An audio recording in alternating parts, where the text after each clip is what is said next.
美食台的朋友们，大家好，我是朱黎米，国家一级面点师，有一段时间没有来了，听说大家有点想我。今天呢，我给大家带来一款呢寓意着开心和欢乐的馒头。馒头怎么会寓意着开心和欢乐呢？因为今天这款馒头一旦做成功，你就会笑开花。第一步呢，我们就来做面种，就是面粉，倒在案板上，用手指开个窝，加入酵母。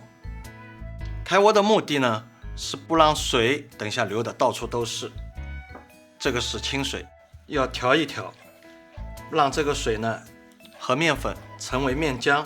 我们再加第二次，用刮板操拌成雪花状。我们做面种的目的呢，是让这个馒头开花的效果会更好。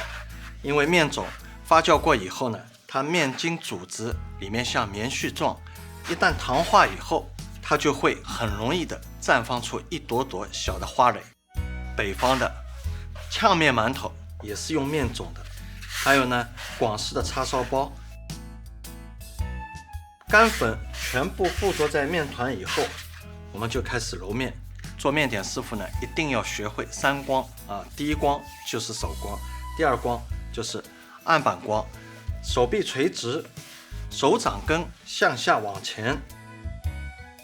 最近很流行啊，面种这个什么外国的面种啊，其实我们中国老一辈已经学会了掌握了面种的技术，这个呢就称为中国种。面团揉光以后呢，我们就要放在一个保鲜盒里面，让它发酵。室内温度在20度左右的，建议大家发酵5个小时左右。如果是夏天，那可能只要2个小时。把它放在这个盒子里面，压平，每个角落都顶住，盖上这个盖子，让它密封。先要来混合各种粉料，这个是面粉。面粉呢，你可以选用低筋粉或者中筋粉就不要高筋粉。这个是酵母，作用是让它进一步的蓬松和发酵。白色的粉末呢是泡打粉，很多同学都认为不太好，因为它是一个化学复合的蓬松剂。很多人每天都要用化妆品，化妆品它本身就姓化，你为什么要用那么多呢？如果没有泡打粉，它的开花会受到一定的影响。这里呢，一小碟的是可可粉，可可粉带有落碱性，它会带来一种迷人的芳香。还有呢，是上色用，用这个刮板来混合这些粉料。红糖呢，倒在案板上，我们用擀面棒把它压一压，尽量让它细。我们的工具很简单因为中式面点就讲究手艺。好，压好以后，我们就要拿出面种。这个发酵的，你看到吧，像棉絮状一样。我们用手把这个拿出来，倒在红糖压稀的红糖上面把这个红糖全部抓揉到面团里面。随着时间和温度的增加，红糖会转化成碳水化合物，让这个面团会变得非常的稀软，更加轻盈，馒头的开花的几率就会大大的提升。就在案板上这样来回的推拉，擦到什么程度呢？就这种状态，像瀑布一样，它会滴落拉丝的效果。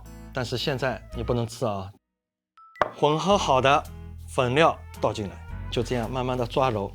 这个就是双手交替揉面，可以增快加快面团的揉制速度。这个面团不用揉得太光，只要把颗粒揉到没有为止。如果在揉面过程当中，你感觉有点粘手，可以适量的撒一些干粉。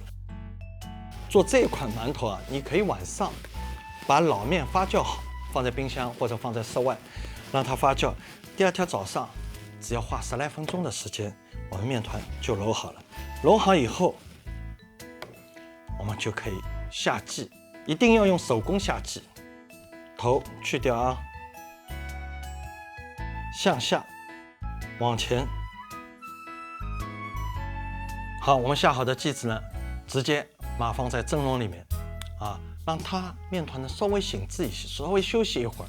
蒸笼我们一般性选用竹制的蒸笼比较好，一方面呢，竹制的蒸笼它不容易滴水，第二个，竹蒸笼它有一种特殊的香味。下面一定要垫张蒸笼纸，如果没有蒸笼纸，你在这个蒸笼的底部要刷上一层薄薄的油。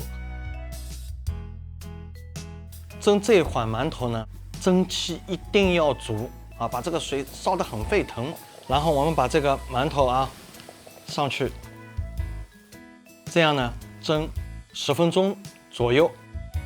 注意一定要保持大火，10分钟之间不要开盖，一笼一笼的蒸。因为什么？蒸笼的空间太狭闭了，它对流的空间不够，会把这个面团压死。10分钟到了，哇！当你打开这个盖子看到里面的馒头都是开花的时候，你整个人都好了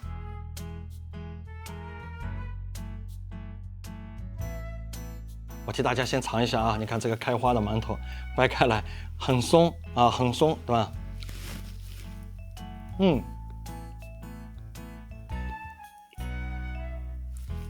再见我不说话了，下次再见。